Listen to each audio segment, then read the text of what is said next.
Assalamualaikum warahmatullahi wabarakatuh.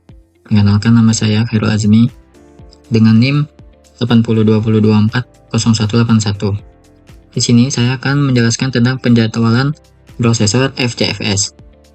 Sebelum masuk, saya akan menjelaskan prosesor FCFS. FCFS adalah proses penjadwalan prosesor di mana proses yang pertama tiba atau mempunyai arti terkecil akan langsung dieksekusi. Untuk langkah pertama, jumlahkan semua BT atau lama proses untuk mengetahui lama proses keseluruhan. Di sini ada 5, tambah 6, tambah 3, tambah 4, tambah 2, tambah 1. Maka, akan kita mendapatkan lama proses keseluruhan adalah 21. Maka, kita akan membuat kolom sebanyak 21. Selanjutnya, proses P3. P3 akan berjalan karena P3 memiliki BT5. Maka proses P3 akan berjalan selama 5 milisecond. Dan diketahui bahwa ST-nya 0 dan FP-nya 5 serta RT dari rumus FT kurang T, maka P3 memiliki RT5.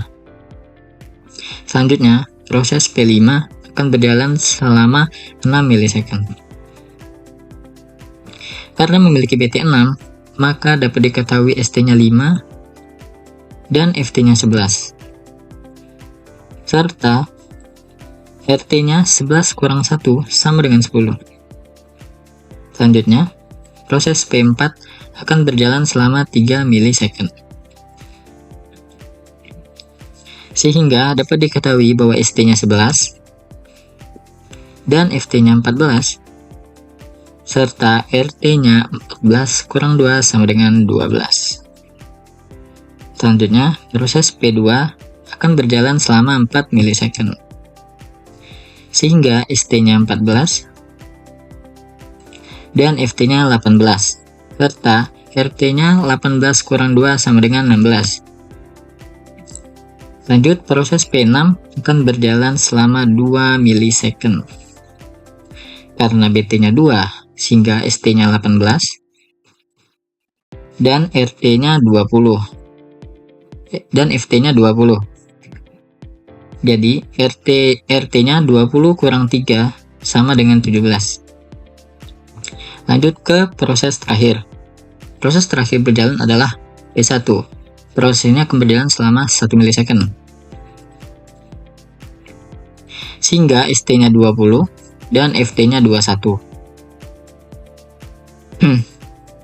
RT-nya 21 kurang 4 sama dengan 17. Selanjutnya, kita akan menghitung keseluruhan RT, yaitu 5 tambah 10, tambah 12, tambah 16, tambah 17, tambah 17, sama dengan 77. Berarti, TI-nya adalah 77. Selanjutnya, kita mencari TR dengan rumus TI per N proses, yaitu 77 per 6, 77 bagi 6 sama dengan 12,83 ms. Baik, selanjutnya saya Ardiansyah Nurrohman akan menjelaskan tentang penjadwalan CPU PSJF. Langkah pertama, kita harus menjumlahkan seluruh burst time-nya. Di sini jumlah dari burst time-nya yaitu 21. Lalu kita buat tabel kerjanya atau tabel jalannya di bawah. Setelah itu P3 jalan duluan dikarenakan arrival time-nya dia 0 atau yang paling cepat. Setelah P3 jalan sampai 1, P5 masuk. Lalu P3 memiliki sisa 4. Dan kita bandingkan P3 dan P5. 4 dan 6. Lebih kecil burst time-nya P3 yaitu 4. Jadi P3 maju. Selanjutnya di 2 itu ada 2 proses yang masuk, yaitu P4 dan P2. Dikarenakan P4 dan P2 itu memiliki burst time yang berbeda, yaitu yang lebih kecil adalah P4. Jadi P4 P4 dulu yang didahulukan. Selanjutnya kita bandingkan P3 dan P4. Jadi setelah P3 memiliki sisa 3 dan P4 memiliki berstem yang 3 juga, dikarenakan P3 memiliki arrival time yang 0 atau duluan masuk, jadi P3 masih jalan. Selanjutnya saat P6 datang di 3, itu dibandingkan lagi dengan P3. Dikarenakan di sini P3 sisa 2 dan P6 memiliki berstem 2 dan P3 lebih dulu masuk, jadi P3 jalan lagi. Selanjutnya di 4 P1 masuk. Selanjutnya kita bandingkan lagi dengan P3. P3 memiliki sisa 1 dan di sini P1 memiliki berstemnya 1 juga. Dan dibandingkan lagi di arrival time-nya P3 duluan masuk, jadi P3 jalan lagi. Di sini P3 sudah selesai. Selanjutnya kita bandingkan yang lain. Karena di sini P1 memiliki berstem yang terkecil, jadi P1 jalan dan selesai. Selanjutnya kita bandingkan yang lain lagi. Di sini P6 yang memiliki berstem yang terkecil, yaitu 2. Jadi P6 jalan 2 dan selesai. Di sini P4 yang memiliki berstem terkecil, yaitu 3. Jadi P4 jalan 3 dan selesai. Selanjutnya kita bandingkan lagi P5 dan P2. Di sini yang terkecil berstemnya yaitu P2.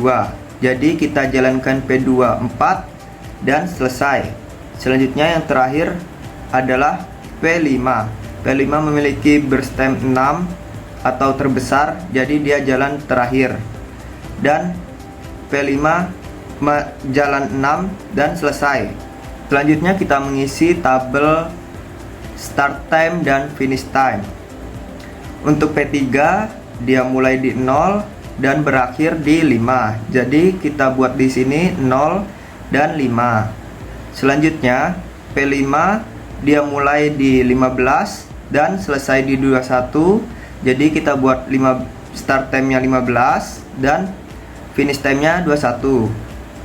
Selanjutnya P4 di sini dia start time-nya 8 dan finish time-nya 11. Jadi kita buat ST-nya 8 dan FT-nya 11. Selanjutnya P2 start time-nya 11 dan finish time-nya 15. P6 start time-nya 6 dan finish time-nya 8.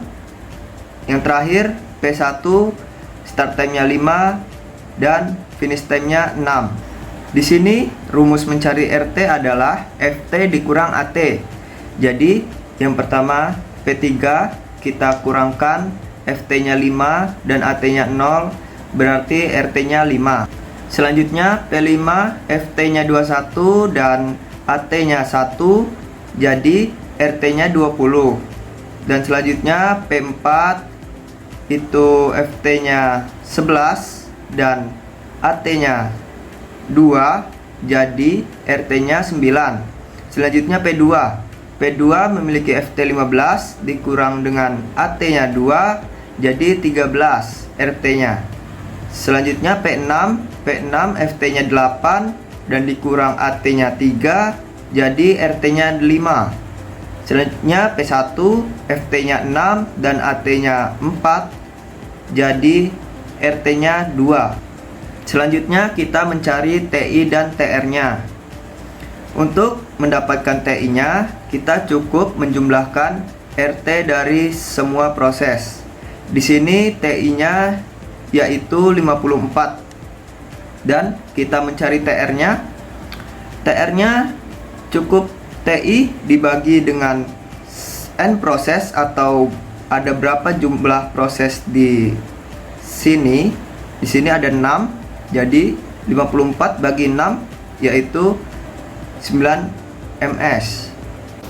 Baik, selanjutnya saya Muhammad Hafizan akan menjelaskan penjadwalan prosesor NPS-JF. Langkah pertama, kita akan menjalankan proses yang pertama kali datang dan menjalankan proses tersebut hingga selesai. Maka P3 akan dijalankan terlebih dahulu karena memiliki AT terkecil yaitu 0 dan memiliki nilai BT yaitu 5. Maka didapatlah ST untuk P3 yaitu 0 dan FT-nya yaitu 5. Dan RT-nya kita bisa menggunakan rumus FT dikurang AT, maka 5 dikurang 0 hasilnya 5. Selanjutnya kita akan melakukan perbandingan burst time atau BT dari proses-proses yang belum dijalankan. Maka P1 akan dijalankan karena memiliki BT terkecil yaitu 1. Maka didapatlah ST untuk P1 yaitu 5 dan FT-nya yaitu 6. Dan RT-nya 6 dikurang 4 maka hasilnya 2. Selanjutnya P6 akan melanjutkan proses karena memiliki BT terkecil yaitu 2. Maka didapatlah ST untuk P6 yaitu 6 dan FT-nya yaitu 8.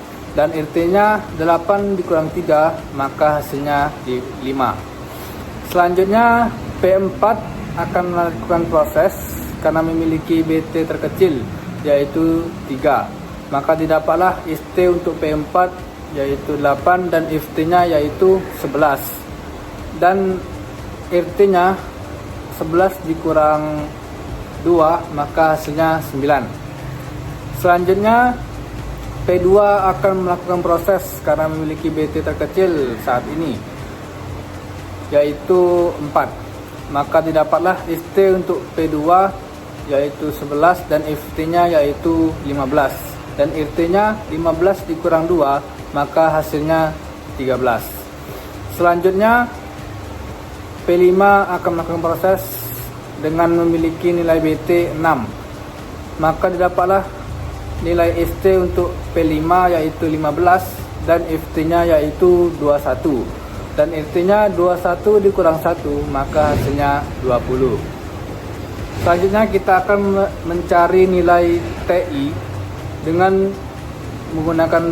menjumlahkan seluruh RT. Maka 5 ditambah 20 ditambah 9 ditambah 13 ditambah 5 ditambah 2 maka hasilnya 54. Selanjutnya kita akan mencari TR dengan menggunakan rumus TI dibagi dengan jumlah proses. Maka 54 dibagi 6 hasilnya 9 ms. Perkenalkan, nama saya Nurul Hikmah dengan NIM 8020240238. Baik, di sini saya akan menjelaskan tentang penjadwalan prosesor high case penalty Rationex atau kita kenal dengan HPRN. Proses ini tetap mendahulukan proses pendek dengan mempertimbangkan rasio penaltinya yang ditentukan lama waktu antrinya. Rasio penalti di sini yang akan diambil adalah rasio penalti yang paling besar atau yang paling tinggi.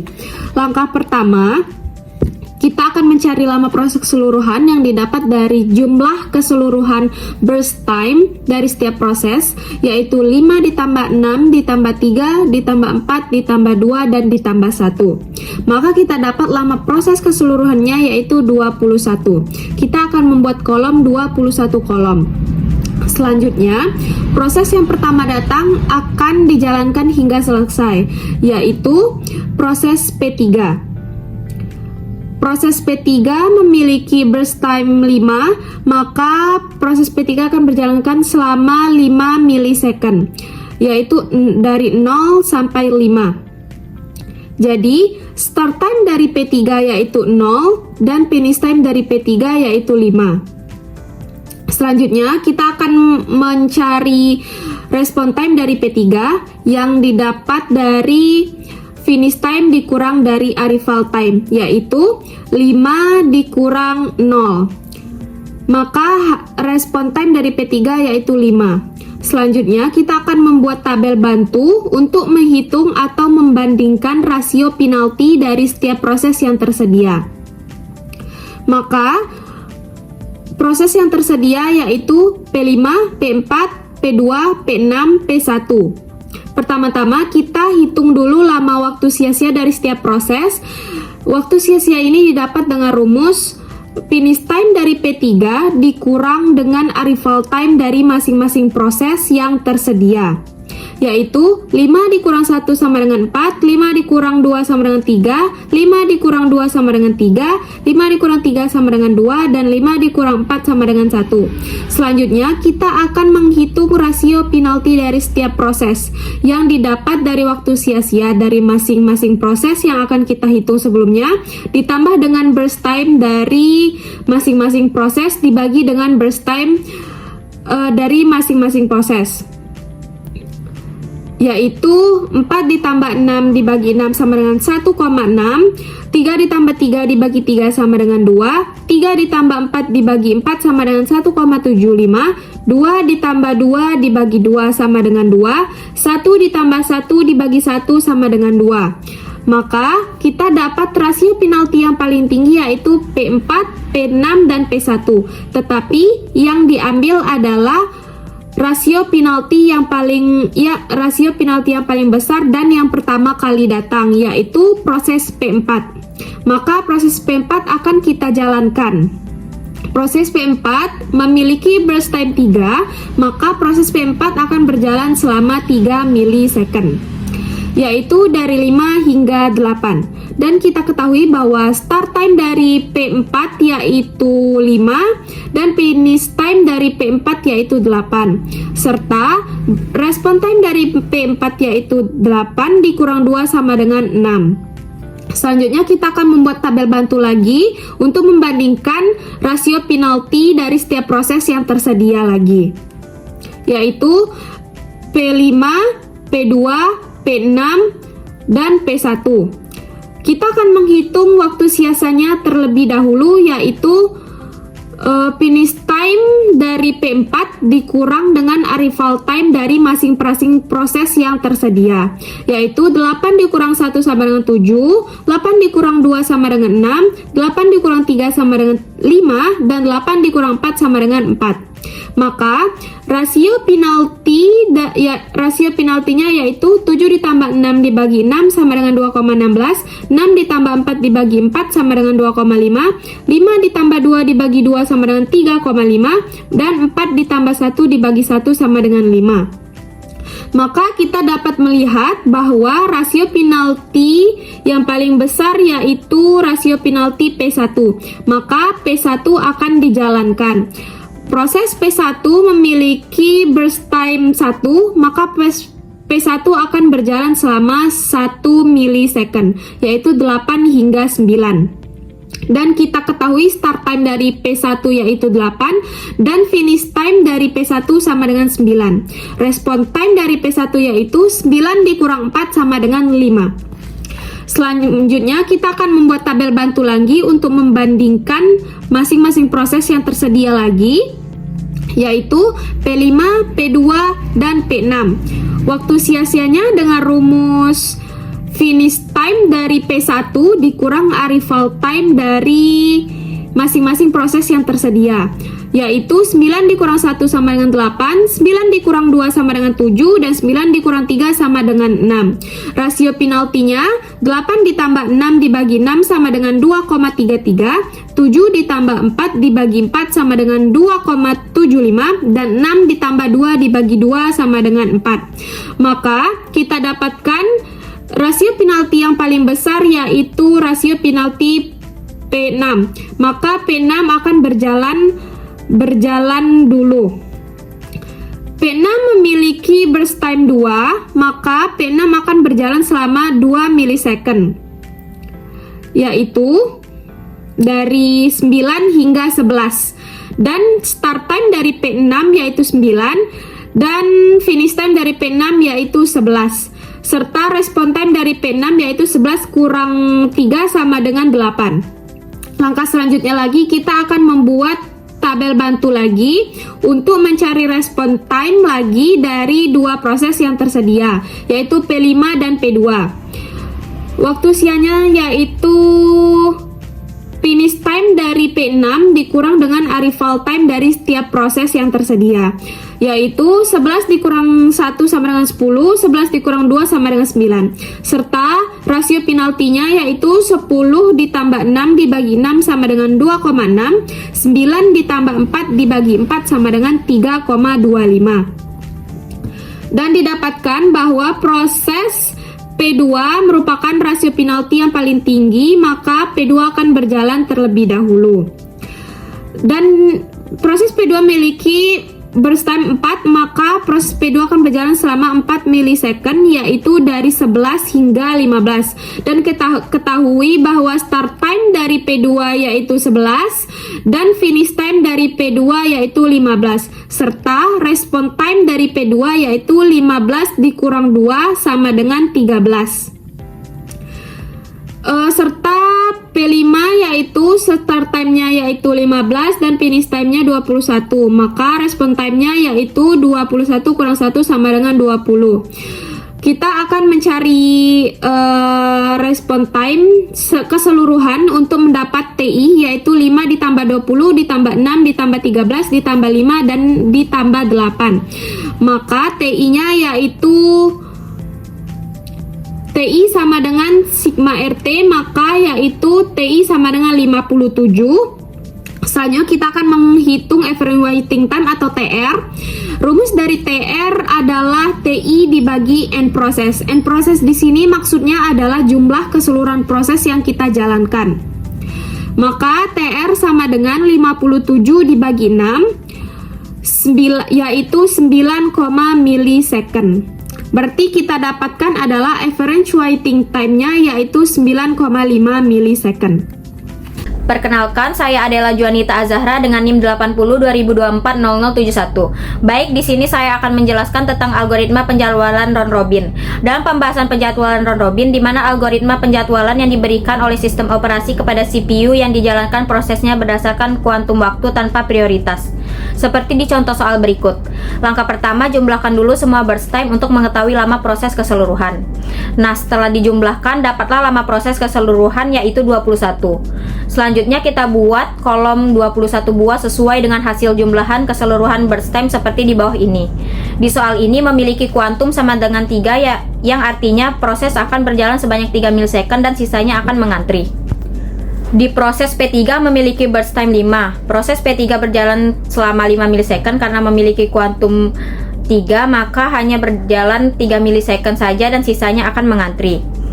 Sisa dari P3 yaitu 2 karena burst time-nya 5 dan baru berjalan 3. Kemudian proses P5 berjalan sebanyak 3 milisecond dan sisanya akan mengantri. Sisa pada P5 yaitu 3 karena burst time-nya 6 dan baru berjalan 3. Kemudian proses P4 berjalan sebanyak 3 milisecond karena kuantumnya 3 dan burst time pada P4 adalah 3, jadi tidak memiliki sisa yang mengantri. Kemudian proses P2 berjalan sebanyak 3 milisecond dan sisanya akan mengantri. Sisa pada P2 yaitu 1 karena burst time-nya 4 dan baru berjalan 3. Kemudian proses P6 berjalan sebanyak 2 milisecond dan proses P6 akan langsung habis karena burst time-nya hanya 2 milisecond. P6 selesai, maka bisa langsung diketahui start time-nya yaitu 12 dan finish time-nya 14. Selanjutnya respon time-nya didapatkan dari rumus RT sama dengan FT dikurang AT. 14 dikurang 3 sama dengan 11. Kemudian proses 1 berjalan sebanyak 1 milisecond dan proses P1 akan langsung habis karena burst time-nya hanya 1 milisecond. P1 selesai, maka bisa diketahui start time-nya yaitu 14 dan finish time-nya 15. Selanjutnya respon time-nya didapatkan dari rumus RT sama dengan FT dikurang AT. Jadi 15 dikurang 4 sama dengan 11.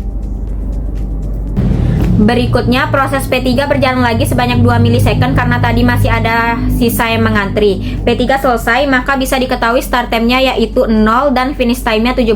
Selanjutnya respon time-nya didapatkan dari RT sama dengan FT dikurang AT, jadi 17 dikurang 0 sama dengan 17. P3 selesai, kemudian proses P5 berjalan lagi sebanyak 3 milisecond karena tadi masih ada yang sisa yang mengantri. P5 selesai, maka diketahui start time-nya yaitu 3 dan finish time-nya 20. Jadi respon time-nya didapatkan dari RT sama dengan FT dikurang AT yaitu 20 dikurang 1 sama dengan 19. P5 selesai, kemudian proses P2 berjalan lagi sebanyak 1 milisecond karena tadi yang mengantri hanya tinggal 1 milisecond. Maka selanjutnya kita dapat mengetahui start time P2 yaitu 9 dan finish time-nya 21.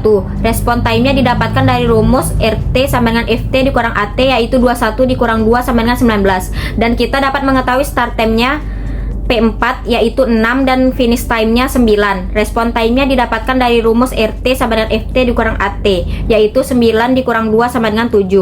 Selanjutnya adalah mencari average waiting time atau TR dan turnaround time atau TI. TI sama dengan jumlah semua respon time. TR, TI dibagi banyaknya proses. Maka TI sama dengan 17 ditambah 19 ditambah 7 ditambah 19 ditambah 11 ditambah 11 sama dengan 84. TR sama dengan 84 dibagi sama 6 sama dengan 14 milisecond.